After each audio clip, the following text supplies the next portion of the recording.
Bonjour, donc nous sommes honorés de vous accueillir, ce soir. Donc nous sommes basés, aujourd'hui au Creative Center de DS Automobile qui est à Vélizy-Villacoublay. Donc je me présente, Mathilde Fourreau, donc je suis designer couleurs et matières pour, la marque DS et j'ai aussi activement travaillé sur DS numéro 8 et donc, Et donc moi, je suis Cyprien Laurency, je suis le chef de produit DS numéro 8 depuis 5 ans maintenant. Aujourd'hui, nous allons vous parler de l'intérieur. La dernière session, nous avions, focalisé sur l'extérieur et aujourd'hui, vraiment, c'est l'intérieur, les finitions, la connectivité et finition couleur et matière. Donc je vous invite à venir avec moi pour découvrir l'intérieur de la voiture.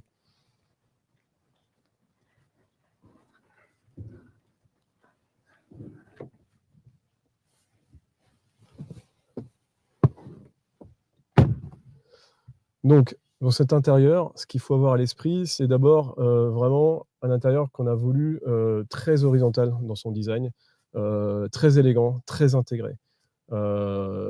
Notamment, par exemple, cet écran avec un format très allongé, c'est un écran 16 pouces qu'on a vraiment voulu très intégré au design par opposition à certaines autres voitures qui peuvent être dans la course aux armements à qui a le plus grand écran. Nous, notre optique est un peu différente.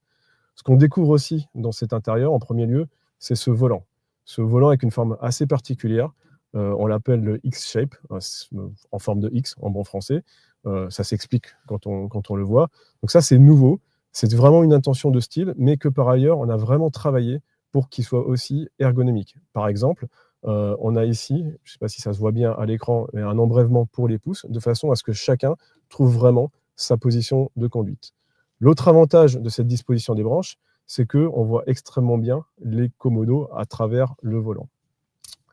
Par ailleurs, il a aussi des commandes évidemment intégrées au volant qui sont dans une technologie que l'on appelle plaque validante, c'est-à-dire que c'est un mix entre du tactile et du mécanique. Comme vous le voyez, il y a toujours une petite action mécanique et donc il faut à la fois que le toucher et l'action mécanique soient validés pour que l'action se fasse. Et donc ça permet d'avoir un ressenti quand même mécanique, ce qui fait qu'on peut vraiment conduire et actionner ses commandes sans quitter la route des yeux.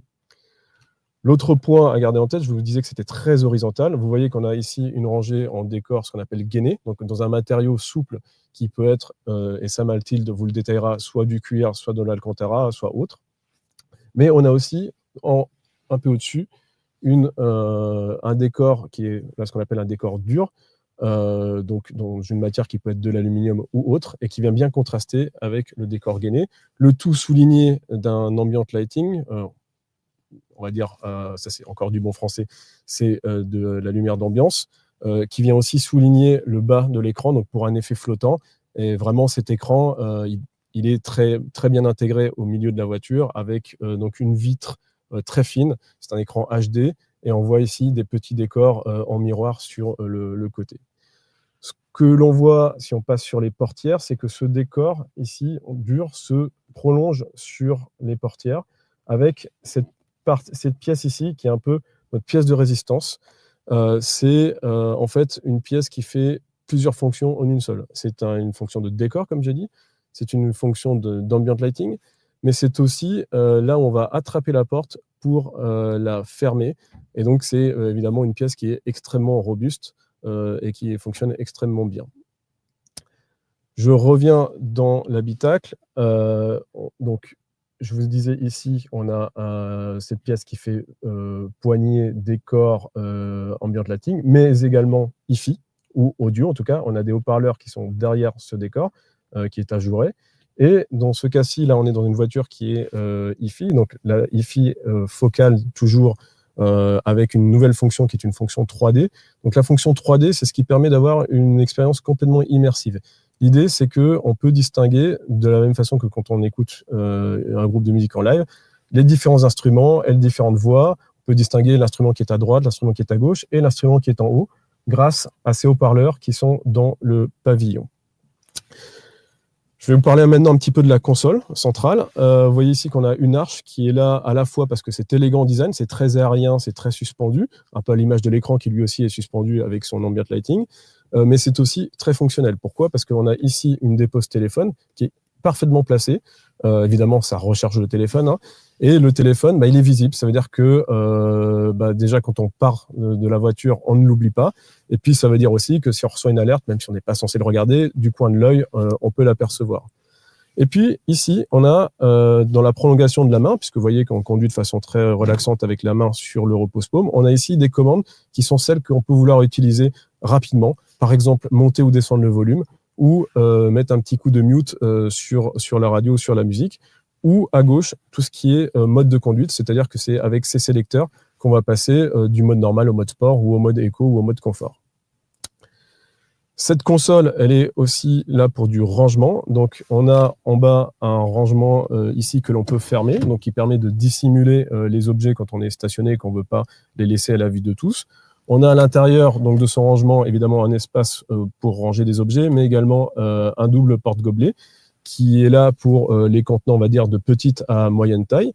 Si on a un gobelet de plus grande dimension, ce qui peut arriver. On a aussi une troisième possibilité de porte-gobelet dans le repose-paume, où là, on peut avoir le gobelet le plus grand possible.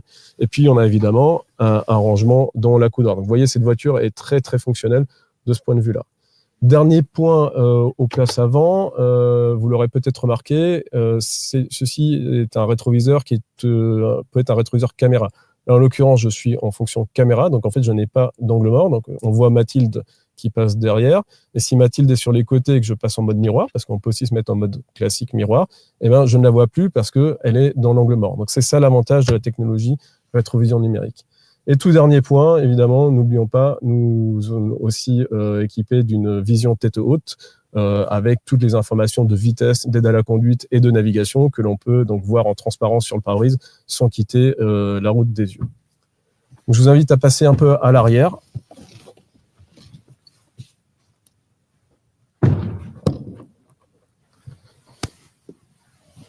Et à l'arrière, ça permet de voir notre toit vitré panoramique de vraiment très grande dimension. Donc, ce qu'on a voulu là, c'est la plus grande surface vitrée possible pour avoir un intérieur évidemment le plus lumineux possible. Et comme vous pouvez le voir à la caméra, tout ce qui est traverse a été affiné au maximum, vraiment au bénéfice de l'ambiance intérieure. On a voulu, en couleur et matière, rajouter sur ce cielo un motif très très subtil parce qu'il est fait d'une sérigraphie d'un miroir légèrement transparent, mais qui permet justement de donner un peu de vie à ce grand ensemble vitré et qui travaille très très bien avec la lumière, le soleil ainsi que l'ambient lighting. Dernier point sur l'intérieur, le coffre qui est quand même très important.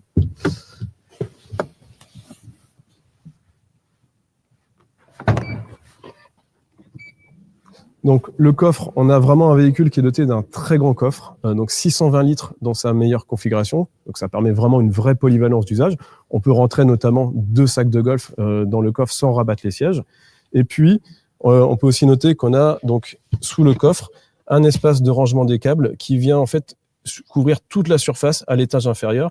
Et donc, l'idée, c'est que le câble, on sait tous qu'ils sont un peu pénibles à ranger, ils sont un peu raides. Là, on n'a pas besoin de l'enrouler de façon très délicate. On se contente de le jeter et c'est fini, il est rangé.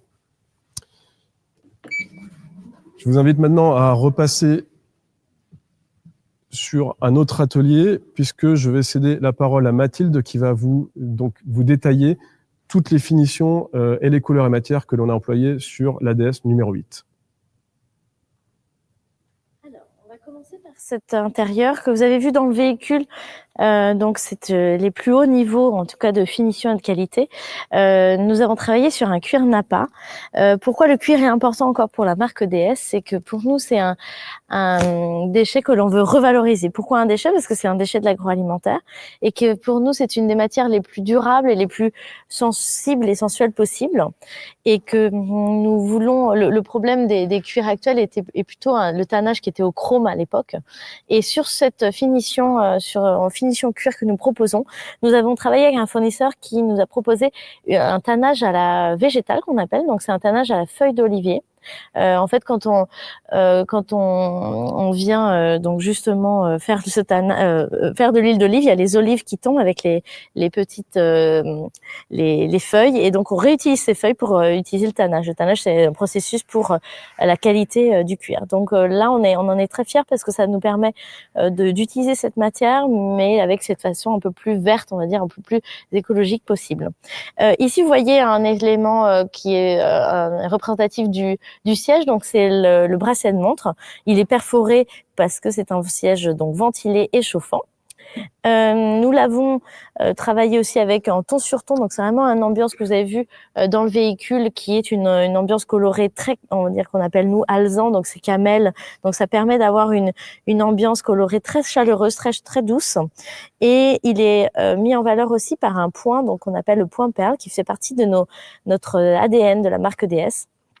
C'est un point que nous retrouvons sur les versions les plus supérieures de nos véhicules, et donc on voit qu'il y a une petite perle qui apparaît d'une couleur, donc on a mis légèrement doré, très légèrement gold, et qui est en ton sur ton, l'autre fil est en ton sur ton au niveau du cuir. Un élément, donc l'élément phare vraiment que nous avons dans nos véhicules est donc ce décor. Ce décor, il est en aluminium, une matière qui est recyclable à l'infini, et il est perforé. Donc alors ce motif que vous voyez ici, c'est au laser. Donc c'est une finition laser technique. C'est une technique très particulière. On est très fiers de cet élément. Et vous voyez ici donc le son Focal Electra sort de cette zone, et permet justement de mettre en valeur ce motif d'une finesse. C'est vraiment comme une dentelle d'aluminium. Voilà. Ensuite, nous allons passer dans cette version qui est exactement les mêmes finitions, sauf que c'est une autre teinte. Donc nous avons travaillé un noir qui est d'une élégance, on va dire, enfin on dit nous timeless, c'est-à-dire qui passe le temps, parce que c'est vraiment un travail qui a été fait sur le noir, qui est en contraste avec l'aluminium. Donc on a le même décor et qui réveille un peu l'intérieur. Et cette finition, elle a été légèrement réchauffée par un vernis très fin light gold, justement. Light gold, c'est une teinte que nous retrouvons dans l'ensemble de nos véhicules au niveau des aérateurs et du neck warmer. Donc c'est la zone qui est au niveau du siège, où l'air chaud sort du siège. Et donc cette tonalité, elle redonne un peu de chaleur aussi à cet intérieur noir. Et en termes de détails sur les portes, donc vous l'avez peut-être vu sur le véhicule quand nous étions avec Cyprien dans le véhicule, mais quand c'est une tonalité alezan ou en cuir noir, en fait il y a un travail d'embossage. L'embossage, c'est en fait sur le cuir. On a décidé de travailler avec un outil, donc c'est un outil en laiton où on vient appuyer, chauffer, et donc le motif est révélé directement sur ces parties de médaillon pour lui donner encore plus de valeur ajoutée et de sophistication aussi. Nous passons sur un intérieur qui est en full Alcantara. Donc à l'Alcantara, c'est une matière qui est très chaleureuse, très enveloppante.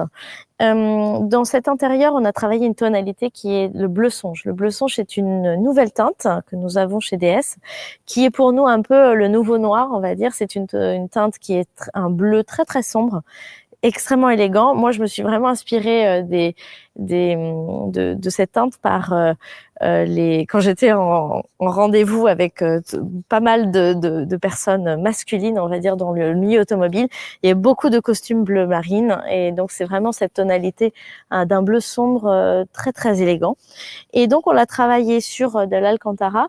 Là, vous voyez une option, quand nous avons l'option d'un siège perforé, donc c'est quand nous sommes en siège ventilé et chauffant. Il y a aussi une autre option où on a un siège non ventilé, non chauffant. Donc là, voilà la finition proposée. Donc c'est un Alcantara. Et ensuite, nous avons un textile qui est un textile recyclé à 60%. L'Alcantara est recyclé, lui, à 68%. Et donc, ce textile, on a travaillé un monofilament bleu, et j'espère que vous arrivez à voir la subtilité et la vibration en fait du monofilament bleu sur le textile noir. Voilà, là vous voyez encore mieux. Ensuite, nous arrivons sur les versions que nous appelons Palace. Donc, nous étions en étoile, nous sommes en Palace. Donc, c'est les versions qui sont pour nous très intéressantes à travailler parce qu'on a cette matière qu'on appelle une toile canvas, donc qui est très très souple et soyeuse. Qui est ici travaillée dans un lama, donc c'est une tonalité qu'on aime bien parce qu'elle redonne beaucoup de lumière aussi au véhicule. C'est le seul intérieur dans celui-là où on a travaillé un biton parce que nous avons le bleu aussi qui vient dans ce véhicule, donc le haut de planche, le volant et des détails de siège, c'est-à-dire en encolure. Donc on travaillera avec ce textile aussi où il y a un monofilament, donc la lumière travaille de façon assez intéressante. Et là, elle est en ton sur ton comparée à l'autre. Donc, on est en bleu songe aussi et lama métallisé. Donc, on a rajouté une très très légère finition nacrée, on va dire, un peu comme imaginez une huître. À l'intérieur d'une huître, il y a une nacre très très légère. Et donc, ça aide encore plus à donner une variation de l'ombre et de la lumière sur cette finition. Et donc, pour terminer, nous avons ce même niveau, qui est donc le niveau Palace, mais sur un intérieur noir. Ici, alors que dans tous les autres intérieurs, nous avions un décor en aluminium perforé, ici, nous avons un décor qui est un décor en film. Et en fait, au lieu de travailler parce que chez DS, on n'aura jamais un faux film bois ou un faux alu ou un faux bois, on a tout dessiné. Donc là, c'est un dessin que j'ai fait et que j'ai proposé aux fournisseurs et aussi à nos directeurs. Donc, on a travaillé les noirs mat, noirs brillants. Et donc, là, vous voyez bien la finition. Et donc, sur le décor, voilà la pièce. Ce qui est très intéressant, c'est que la lumière de l'ambient lighting tape sur cette zone-là et donc révèle aussi le noir mat et noir brillant. C'est un peu une inspiration à la marqueterie de paille aussi qu'on travaille chez nous en intégré. Et vous voyez là à travers, il y a donc la perforation. Donc ici, on n'a pas pu travailler le laser parce que le laser sur l'aluminium, on peut être très très fin, mais en tout cas sur le film, on ne pouvait pas. Et on a travaillé en rond, donc c'est vraiment une finition qui est différente, mais le son fonctionne aussi très très bien et il donne quelque chose d'une très belle sophistication. Et sur le siège, donc nous avons un DS Canvas noir avec, on a mis ici des surpiqûres que nous appelons gold, en fait pour donner un peu plus de vie au véhicule, un peu plus de lumière. Et sur le siège, en termes de l'encolure, au niveau de l'encolure du siège, vous voyez là un des textiles que nous avons aussi travaillé où la lumière révèle la trame du textile. Je vais vous parler après donc d'une teinte qui est importante pour nous, dont je vous avais un peu compris qui faisait partie de l'ensemble de nos véhicules, qui est le light gold. Le light gold, pourquoi la demande, c'était vraiment de passer d'enlever le chrome. Le chrome, c'est une matière qui est vraiment nocive pour la planète, et donc la peinture est quelque chose de plus fine et qui permet d'être plus propre aussi. Donc comment nous on travaille? Donc on travaille avec des métiers d'art. Donc chez DS, c'est quelque chose qui est quand même très important et intéressant. Donc là c'est l'atelier Steven Richard qui a travaillé des laitons. Donc bien sûr on n'aura jamais ça parce que si vous le teniez, vous comprendriez que c'est très très lourd et c'est du laiton, c'est des finitions différentes. Mais on a travaillé par exemple, vous voyez les différents brossages pour révéler à la lumière. Et d'ici, on s'est dit, il y a des choses à faire. Par exemple, là, c'est un textile qui est en métallisé. C'est vraiment hyper intéressant de comment la lumière travaille sur cette finition. Et on s'inspire aussi d'objets de la nature, donc voilà, des pierres ou des schistes. Voilà. Et en fait, de tout ça, nous, on essaie de produire des teintes. Alors, ça peut être très rouge, ça peut être plus vert, ça peut être brillant, ça peut être mat, je ne sais pas si vous arrivez à voir la différence, et aussi des petites paillettes, grosses paillettes, petites paillettes, enfin voilà, c'est des choses qui font partie de notre quotidien. Et on s'est arrêté sur cette teinte qui est un satin très légèrement, nous on appelle un peu champagne, ou qui est inspirée aussi des calandres des années 30 en fait. C'est une teinte des calandres des anciennes voitures. Et d'ici donc est arrivée cette teinte que nous appelons nous le light gold, que vous avez sur l'ensemble des aérateurs et ainsi que du volant. Voilà. Et je vais aller en véhicule. Directement, nous allons aller donc dans un véhicule qui est de cette tonalité donc bleu songe. Je vais vous parler un peu plus de détails en intérieur. Donc, je vous invite à me suivre. Alors,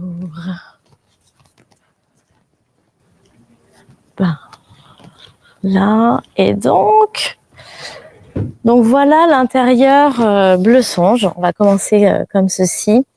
J'espère que vous arrivez à percevoir cette teinte qui est cette, on appelle bleu songe en interne, pardon, c'est en bleu éternel. Donc si vous voulez le retrouver dans le concessionnaire, c'est vraiment ce bleu éternel, qui est une tonalité, comme je vous disais, très enveloppante parce que c'est en plus dans un full Alcantara et qui est une teinte qui n'est pas trop forte, pas trop saturée. Elle est rompue, donc elle est un peu grisée. Donc ça donne quelque chose qui est vraiment intemporel aussi. On pourra l'avoir, on pense, pendant des années, et qui est retravaillé avec tout ce qui est en guillochage que vous voyez sur les aérateurs, le neck warmer, au niveau du siège, par exemple. Parlons du siège. L'ensemble du travail qui a été fait par les designers intérieur, c'est cette encolure aussi. Donc, il y a quelque chose de très enveloppant. Donc, c'est un siège qu'on appelle, nous, étendu. Donc, quand on est assis, on est vraiment très, très enveloppé. Et on travaille l'encolure avec deux finitions. Souvent, c'est deux teintes qui sont similaires, mais avec deux finitions différentes pour affiner un petit peu le siège. Et un autre élément important, c'est pour les niveaux supérieurs, dès que nous sommes dans un intérieur chauffant et ventilé, on a rajouté un passepoil que nous avons ici, qui est d'une tonalité aussi light gold dont je vous parlais par rapport à une peinture, pour redessiner encore plus cette ligne très très élancée, très fine. Le siège, un élément très important aussi, c'est que de l'arrière, comme nous avons vraiment coupé cette zone des épaules, en fait de l'arrière, il y a une grande visibilité sur l'avant du véhicule. Alors, un autre élément fort, c'est au niveau du pavillon. On a décidé de l'avoir non pas en noir, mais en clair. Pourquoi? C'est pour lui donner encore plus de luminosité, encore plus d'ouverture vers l'extérieur. Il y a vraiment un travail, on l'avait testé plusieurs finitions, et celle-ci, elle nous donne vraiment cette ouverture que l'on souhaitait. Et je vais vous inviter maintenant à me suivre à l'extérieur.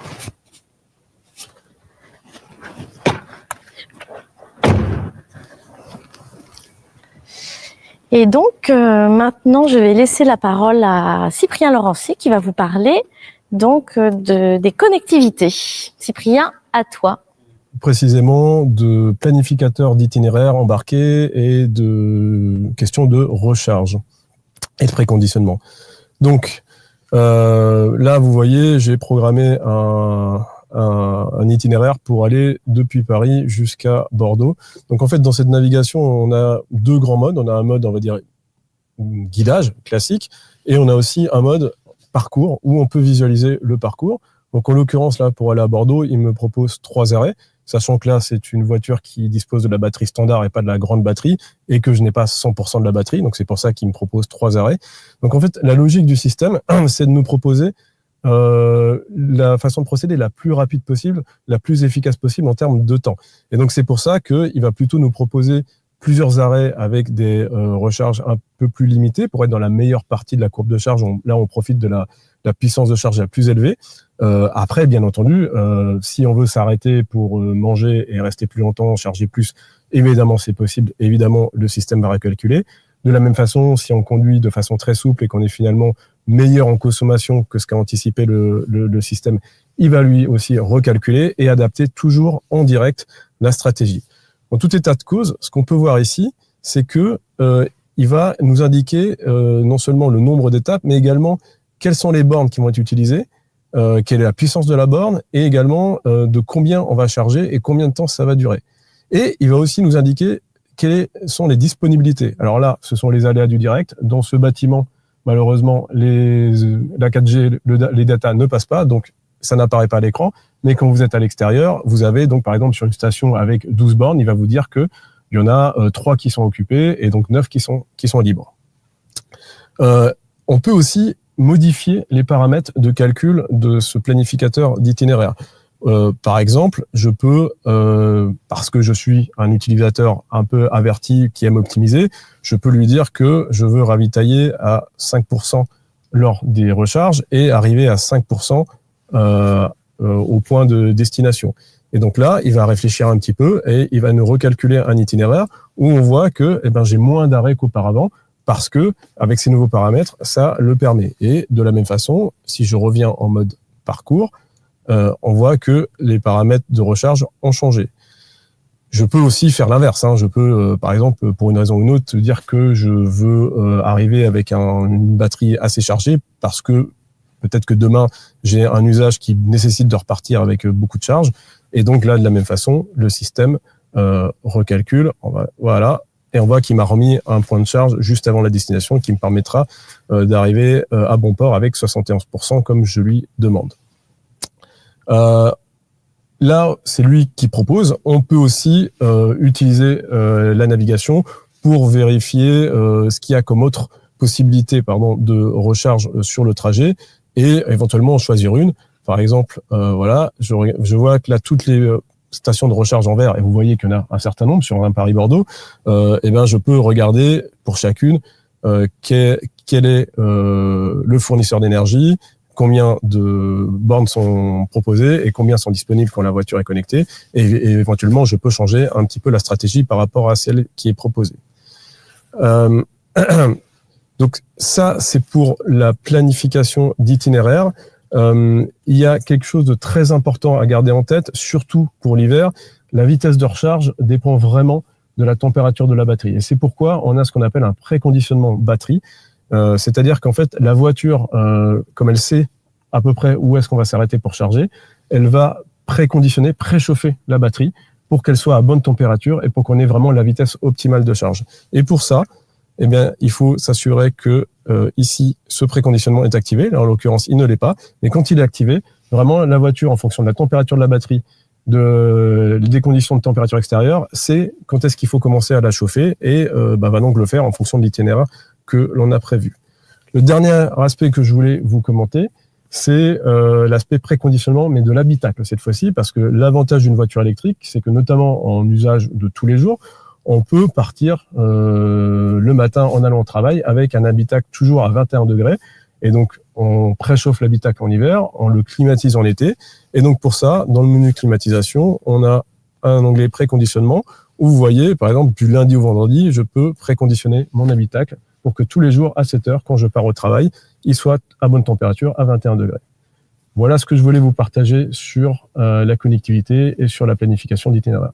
Évidemment, tout ça peut se faire aussi au téléphone, mais aujourd'hui, on est dans la voiture.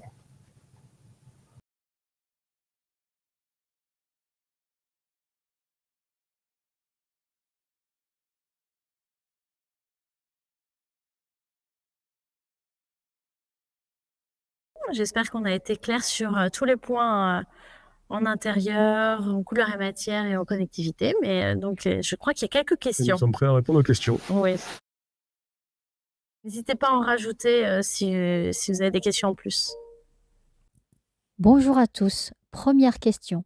Peut-on avoir un rappel des performances de numéro 8 du point de vue autonomie? Ok. Donc, la numéro 8, dans sa meilleure version, c'est 750 km d'autonomie WLTP. Et comme je précise à chaque fois, encore plus important que ce chiffre WLTP, c'est sa capacité à vraiment parcourir de longues distances sur autoroute. Donc, on peut faire plus de 500 km sur autoroute avec la numéro 8 à 120 km/h de moyenne, mais qui est assez représentatif d'un usage réel. Pour la petite histoire, la semaine dernière, nous avons fait un Paris-Lyon avec la numéro 8 sans s'arrêter. Il nous restait encore 60 km à l'arrivée. Et on était accompagné de 2 autres véhicules que je ne vais pas citer, mais qui sont des véhicules de la concurrence allemande, qui, elles, ont été obligés de faire un arrêt avant d'arriver à Lyon. Donc, on a vraiment des performances d'excellent niveau en termes d'autonomie pour une voiture électrique. Et vraiment, on couvre les usages de la très grande majorité des clients avec ce type de performance. Va-t-il y avoir d'autres motorisations proposées pour numéro 8, hybride rechargeable ou essence? J'ai même une précision, surtout pas une électrique. Alors, aujourd'hui, la voiture est uniquement électrique. Ceci étant, on surveille comme toujours l'actualité et l'évolution du marché. La plateforme est une plateforme qui est optimisée pour l'électrique, mais qui est nativement multi-énergie. Donc, si le besoin se fait sentir, on pourrait changer d'orientation. Mais encore une fois, je reviens à mon point précédent. Avec ce type de performance, avec ce type de prestation, il y a vraiment quand même très peu d'arguments pour ne pas aller vers l'électrique. Une question cette fois-ci pour Mathilde. Y a-t-il une option montre de bord amovible comme sur DS7? Ah oui, c'est vrai, nous avions cette finition avec une montre qui s'ouvrait, qui était de l'entreprise BRM. À partir de DS numéro 3, nous ne l'avons plus eu. Et donc, non, pas sur ces versions DS numéro 8, en tout cas. Nous avons beaucoup de questions liées à l'autonomie auprès de Cyprien, donc, dont une question sur la conduite. Y a-t-il un auto-hold sur la voiture et un freinage régénératif? Alors oui, bien sûr, il y a de l'auto-hold et il y a même plus qu'un freinage régénératif. Il y a plusieurs types de freinage régénératif. Donc, on a 3 niveaux de régénération possibles que l'on peut sélectionner via des palettes qui sont donc derrière le volant, qui sont très bien intégrées, donc on les a peut-être pas forcément bien vues tout à l'heure. Et donc ça permet de sélectionner sur le champ quand on conduit ces différents niveaux de régénération. Par exemple, quand on descend un col de montagne ou pour pas se faire emmener par la pente, on peut mettre 1 ou 2 coups de régène supplémentaires pour freiner la voiture. Et puis, en complément, on a aussi ce qu'on appelle le mode One Pedal. Donc, le mode One Pedal qui est sélectionnable à côté par un petit bouton sur la console. Là, c'est un mode de conduite qui est complètement différent, qui est propre à l'électrique, où, comme son nom l'indique, on conduit en utilisant seulement son pied droit sur la pédale d'accélérateur. C'est-à-dire qu'au lieu d'utiliser la pédale de frein pour freiner, on relève le pied de l'accélérateur et ça, en fait, ça déclenche un freinage régénératif qui est beaucoup plus fort. Et donc, pour tout freinage hors freinage d'urgence, on n'utilise plus que la pédale d'accélérateur. C'est assez perturbant au début, mais c'est assez sympa. Ça donne vraiment un vrai confort de conduite et une vraie fluidité de conduite aussi quand on commence à maîtriser ce mode-là. Une question toujours sur la batterie. Est-elle fabriquée en France? J'espère que vous m'entendez mieux. Alors, la batterie long range, celle qui fait 97,2 kWh et qui donne les 750 km, est effectivement fabriquée en France, donc chez ACC, qui est une joint venture entre Mercedes, Stellantis et Total, dans le nord de la France, à Billy-Berclos. Alors, une garantie il y a une question sur la garantie. Pourquoi une garantie de 2 ans? La concurrence étrangère en premium est supérieure. Alors, la garantie de 2 ans, c'est la voiture elle-même. Je précise quand même que la batterie, c'est 8 ans, 160 000 km. Et j'avoue aussi ne pas être un expert de ces sujets-là, donc je prends la question. Je ne suis pas sûr que tous les concurrents premium fassent vraiment plus que 2 ans, mais on ira vérifier. Je vais prendre une question qui est sur la focale. Pourquoi? Oui, je l'ai vu. C'est par rapport à l'option focale, elle est proposée sur les étoiles, mais aussi sur la Pallas en option. Sur étoile. Sur étoile. Sur étoile seulement. Sur étoile seulement. Ah, d'accord. Donc pourquoi elle est proposée que sur étoile? C'est une question de cohérence et de montée en gamme. Donc effectivement, on l'a réservée au 2e niveau de finition. Donc l'étoile, il y a bien l'Alcantara bleu, avec option siège chauffant ou ventilé, et ensuite les 2 options que je vous ai montrées de finition en cuir. Une question sur la finition étoile. Existe-t-il le chauffage de la nuque par le dossier du siège?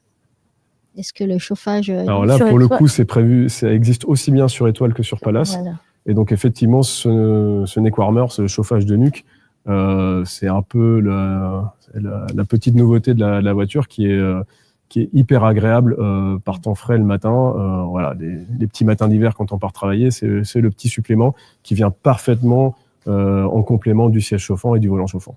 Et on l'a testé, c'est vrai que c'est beaucoup plus agréable que d'avoir de la ventilation sur nous. En fait, c'est de l'avoir dans cette zone et qui réchauffe apparemment au niveau du corps, ce qui est la zone qui réchauffe le plus rapidement.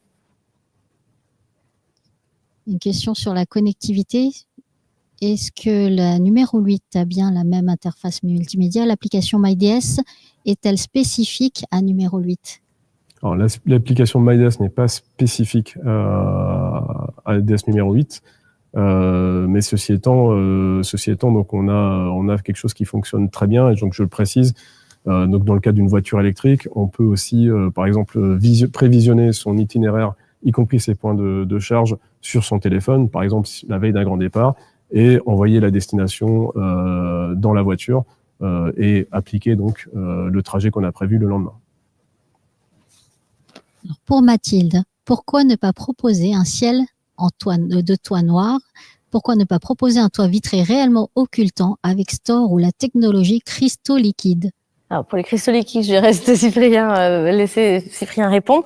Mais en termes de tonalité donc nous on l'appelle du cielo, du pavillon, on a vraiment voulu mettre en avant le clair pour donner encore plus d'ouverture et de luminosité à l'habitacle. On l'avait testé en noir et vraiment on se sentait un petit peu engoncé. Donc c'est un choix couleur et matière qui a été longuement discuté, mais voilà, c'est la tonalité claire qui a été remportée.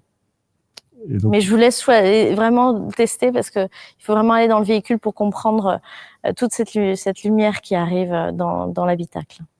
Et donc pour le deuxième aspect de la question, sur l'occultation par cristaux liquides, c'est quelque chose qu'on a envisagé, mais en fait, nous, notre principale préoccupation, c'était la protection thermique. C'était vraiment ça qu'on cherchait. Et or, à ma grande surprise, en fait, occulter le toit vitré, ça n'apporte quasiment rien en termes de protection thermique. Et en revanche, ça a des contreparties négatives, c'est-à-dire que cette technologie, malheureusement, elle rend la vitre un peu laiteuse, et donc la transparence est moins bonne, et au final, donc l'impression de qualité perçue un peu inférieure. Donc c'est pour cette raison que finalement, on l'a envisagé, mais on l'a pas retenu. En revanche, je précise, en termes de protection thermique, on a vraiment les meilleurs leviers techniques qu'on a pu trouver. Et donc, on a un toit qui fonctionne extrêmement bien, y compris l'été dans des régions chaudes comme le sud de l'Espagne, où on a fait un test l'été dernier, sans aucun problème.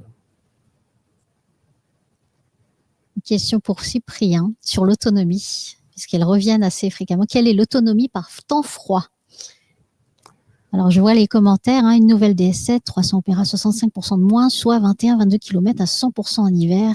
Qu'est-ce qu'on répond? L'autonomie par temps froid est forcément un peu diminuée. Ceci étant, cette voiture est équipée en série d'une pompe à chaleur. Donc, on a limité l'écart le plus possible. Et donc, il y a forcément une petite surconsommation, mais elle reste contenue. Et donc, je peux vous garantir qu'on peut faire des grands trajets par temps froid, puisque je l'ai fait moi-même cet hiver, sans problème. Voilà. Tu as montré le coffre assez spacieux. Quelles sont les dimensions, la contenance du coffre et aussi les dimensions, tu peux rappeler la longueur, largeur du véhicule? Alors, le coffre en lui-même, donc sa meilleure version, il fait 620 litres. Il fait un petit peu moins quand on commence à avoir l'option Hi-Fi, puisqu'évidemment, le caisson de base mange quelques litres. Mais enfin, ça reste un coffre extrêmement grand, très profond, plus d'1,15 m de profondeur. Et donc, la question sur les dimensions, c'était la voiture elle-même, je pense, Suzanne. Donc, la voiture, si on en ressort, elle fait 4,82 m de long. Elle fait 1,58 m de haut. Et puis, elle fait 1,90 m de large. Donc, un véhicule qui est bien dans son segment, qui est le segment D, qui est bien assis sur la route, mais à 1,90 m, voilà, on a voulu quand même contenir la largeur pour qu'on puisse quand même encore se stationner, puisque malheureusement, les places de stationnement sont ce qu'elles sont. Donc, il faut qu'elles restent adaptées à notre environnement. Alors, il y a une question intéressante qu'il y a à la connectivité qui était présentée tout à l'heure. La fonctionnalité présentée, est-ce qu'elle elle demande un abonnement complémentaire, notamment le suivi des stations en cours de trajet?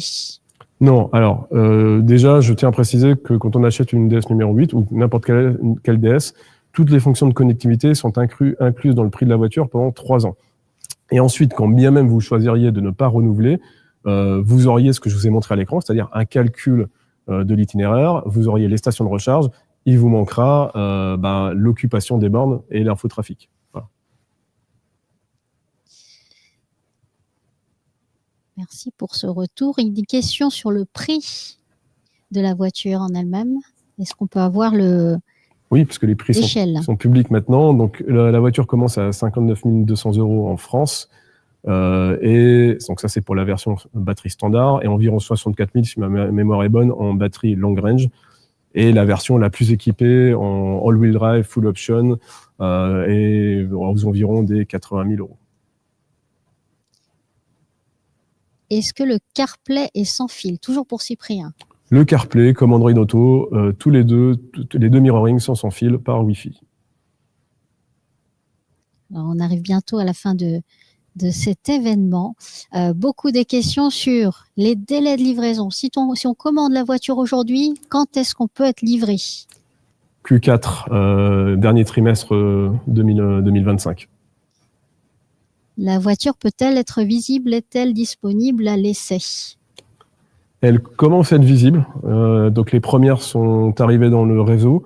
Alors, c'est vraiment les toutes premières, donc il faut vraiment vous renseigner pour savoir, parce qu'elles sont en train de tourner parmi les points de vente, donc elles ne sont pas visibles en permanence dans chaque point de vente, et elles seront visibles de façon un peu plus constante, on va dire, pour les portes ouvertes de juin.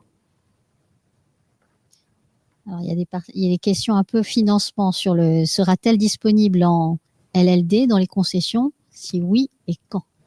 Ah oui, ça sera forcément. Alors, j'ai pas les détails des offres, mais effectivement, il y aura évidemment toutes les offres de financement classiques et imaginables.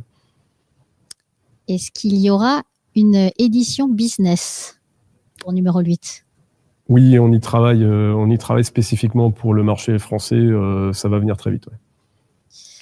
Alors, une question connectivité encore. Peut-on avoir 2 téléphones de connectés simultanément? Oui, on peut. Je le fais tout le temps. Téléphone perso, téléphone pro, oui. Très bien. Je pense qu'on a beaucoup de questions. Je crois qu'il y a aussi une question sur le système d'accrochage. Y a-t-il un système d'accrochage pour vélo qui est possible? Alors, oui, parce qu'en fait, donc, cette voiture, on peut l'équiper d'un attelage, et à partir du moment où elle a son attelage, on peut lui monter un porte-vélo. Effectivement, on sait que c'est quelque chose qui est très utilisé par nos clients aujourd'hui, donc ça fait évidemment partie des possibilités, oui. Et je précise d'ailleurs attelage option usine, plus pratique que l'accessoirie. Très bien. Donc la session arrive à sa fin. Merci beaucoup pour les questions. Nous avons fait au mieux pour répondre au maximum, surtout les questions récurrentes. Je laisse Cyprien et Mathilde conclure. Merci à tous pour votre attention et vos questions. Je suis désolé de ne pas avoir pu répondre à tout le monde, mais on fera plus rapide encore et mieux la prochaine fois. Merci beaucoup.